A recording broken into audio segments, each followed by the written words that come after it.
Hi, and welcome to the Nasty Nelson podcast, brought to you by Pickleball News Asia.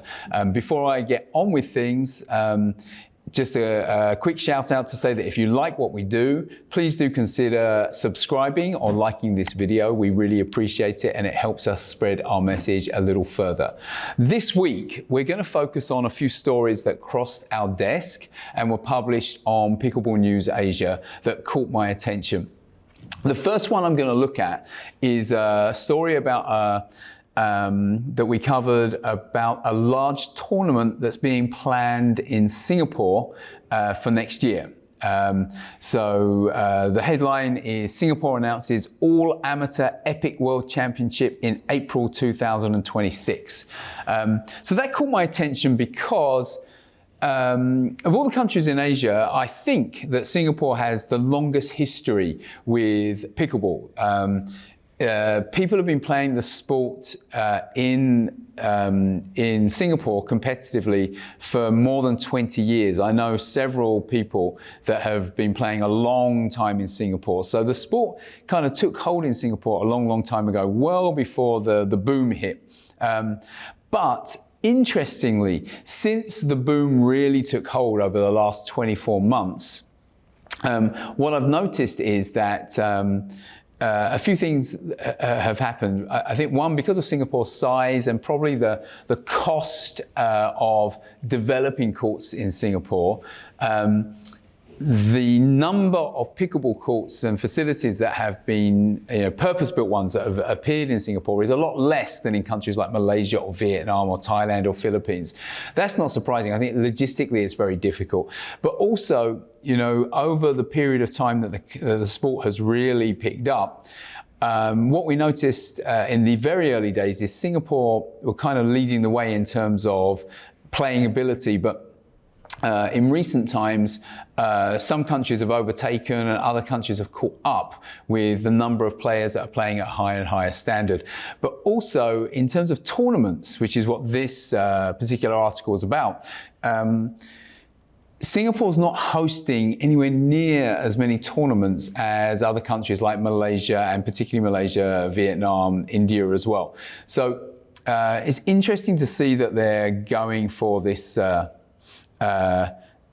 Epic World Championships. But when I looked at it, I think that there's some things that make me feel that there's a lot to be done here before Singapore is able to really host this tournament at the level that they're maybe talking about. So they're talking about an inaugural Epic World Championship. So Epic is actually the company, and the company that's going to be promoting this World Championships. And from what I can work out, the founder of Epic is also one of the original co-founders of ONE FC, the MMA promotion, the highly, highly successful MMA promotion. So, but reading between the lines and seeing what this founder is saying, I'm not so sure that they've really understood and got tapped into what the pickleball scene in Asia is all around. So, not for me to question their abilities, because what they did with ONE FC, if you know that fight promotion, is totally incredible. But maybe the know-how for doing a MMA promotion is not quite the same as what's going to be needed for pickleball. So there's some things that I'm looking at here, which is they speak about the prize pool. So they say the prize pool is already at $50,000 US dollars for this tournament, but they say that the prize amount will go up with every new player registration, and they're hoping to get around 1,000 registrations or more for this World Pickleball attraction. So that always rings alarm bells with me. Whenever I see a tournament promoter and tournament organizer talking about great prize money, but it being dependent on the number of people that sign up, it tells me that they don't have the backing to make cast iron commitments on the prize money that they're going to offer. And I've seen many tournaments that it goes the actual other way. They talk about a certain level of prize money, then they do not get the number of registrations they're looking for, and the prize money actually goes down.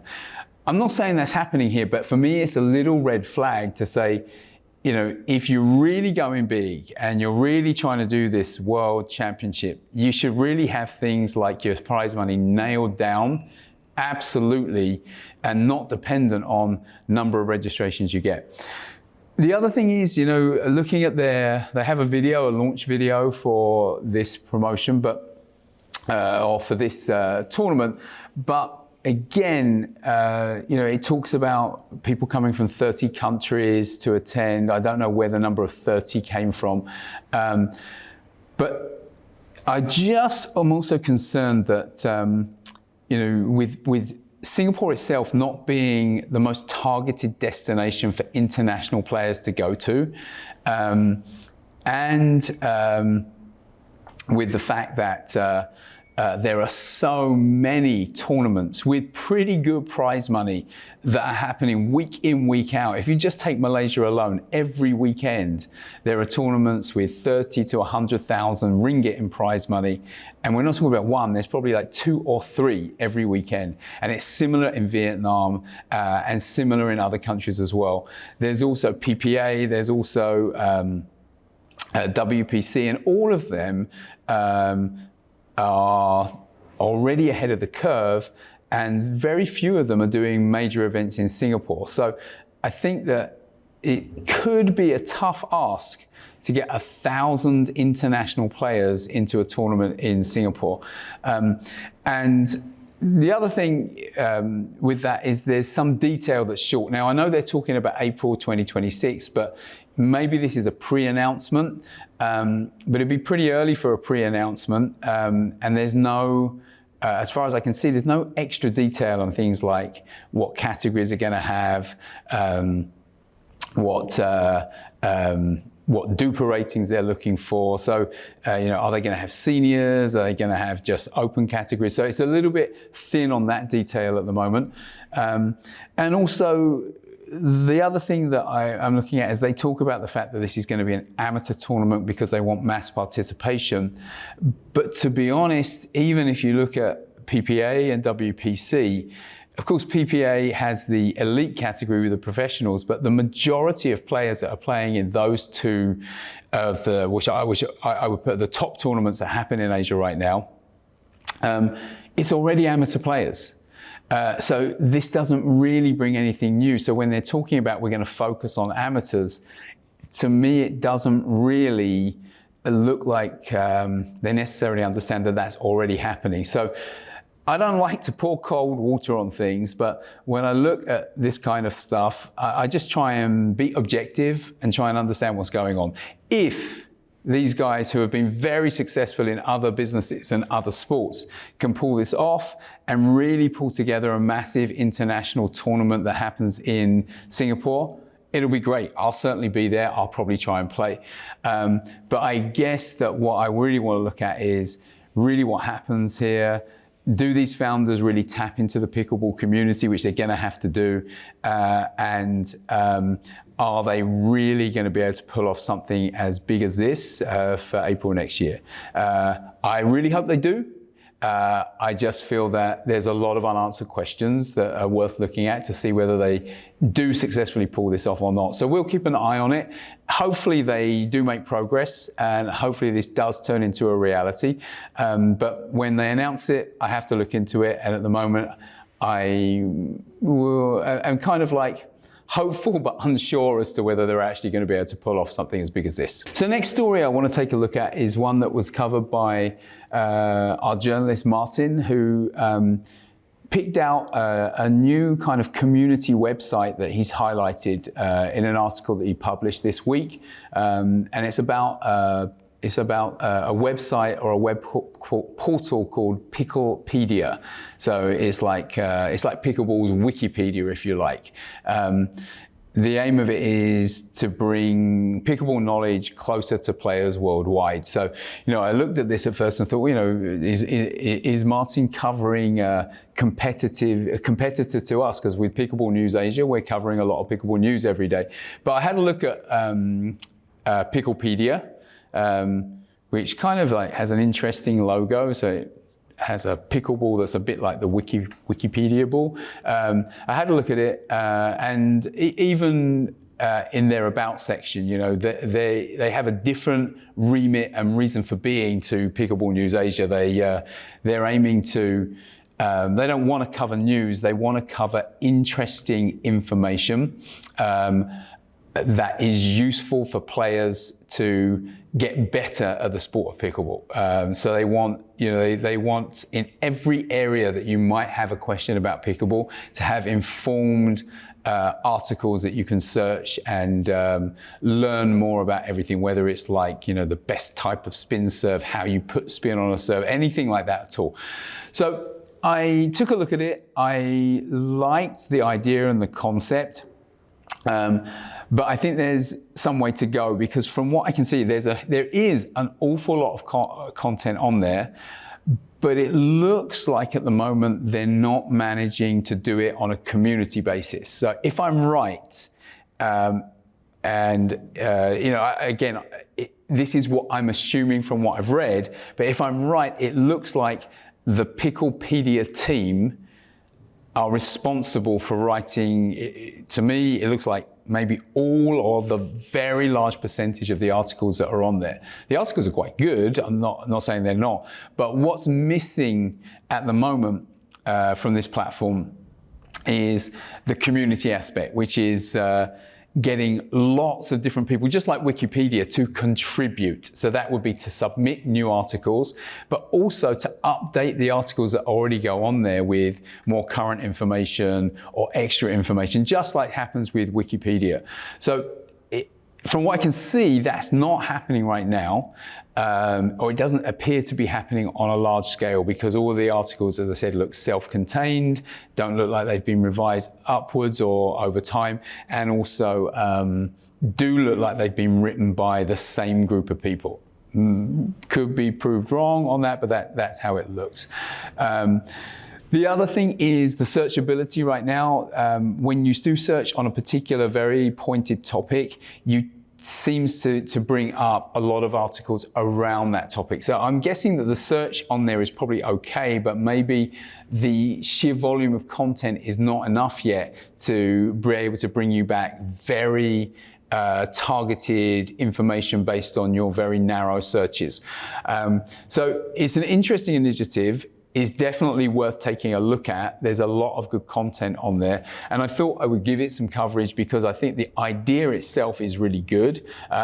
And personally, I may well try and contribute it to myself. And I guess the more people that understand and know that it's there, because it was actually, even though we only covered it this week, it was launched back in May of this year. So the more people that know about it, the more likely that you'll have this free resource of enormous amounts of knowledge that could end up being, hopefully, the Wikipedia of pickleball, so Picklepedia. So do check that out. We'll put the link to that in the notes and the comments to this video.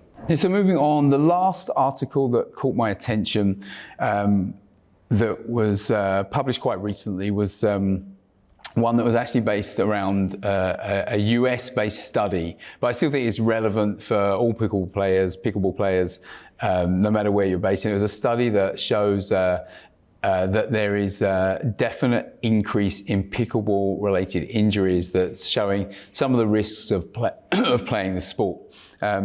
It was topical for me to see that study because I have a few friends locally in Malaysia that are physiotherapists, chiropractors, and a couple of them have said that they have actually noticed that in the last 6 months they're starting to see quite regularly people are coming in with injuries sustained from pickleball, which is something they never ever saw before. Now, of course, that is just going to come from the fact that more and more people are playing. It doesn't mean that the sport is necessarily getting more dangerous. It just means as more people play and they play more often, there are going to be injuries. But it is worth pointing out that the injuries can increase, and particularly as the sport's getting faster and faster.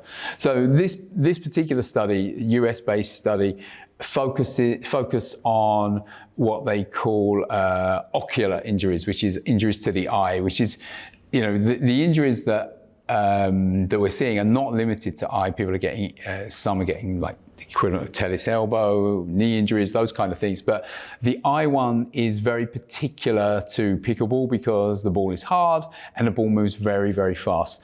Now this article gives quite a lot of detail about the kind of injuries, the rate at which they're increasing. But one of the things in there that was very interesting to me is that, again, this is US, but I'm sure it extrapolates out to Asia players as well, is there is an significant increase in the number of eye injuries that doctors are seeing in the US. But amongst pickleball players, they're seeing significantly more eye injuries in players aged 50 or over, as compared to the younger players. I myself am an over 50-year-old player, and whether I like it or not, I have to accept that my reactions are just not as fast as the 19-year-olds, 30-year-olds, and the people that are younger than me. The eye injuries are all about reactions because they always happen very, very fast without you knowing anything about them. So this is just a pertinent thing, story that it will always come up. I've seen particular organizers try and address this. When there was St. John's Ambulance in Malaysia organized a tournament, they actually insisted that every player wore protective glasses, and they provided protective glasses to all players. So people are aware of it, but it is interesting to look at it. And if you're interested in understanding some of the deeper stats around the kind of injuries that are happening, how they're happening, and the frequency of them, this article, again, we'll put a link to it in the comments, is also very interesting. So with that brings me to the end of this week's Nasty Nelson. As always, if you like what we do and you enjoy the information that we bring you, please do like or subscribe or both, so that we can continue to get our message to more pickleball enthusiasts. Thanks, and see you on the next episode.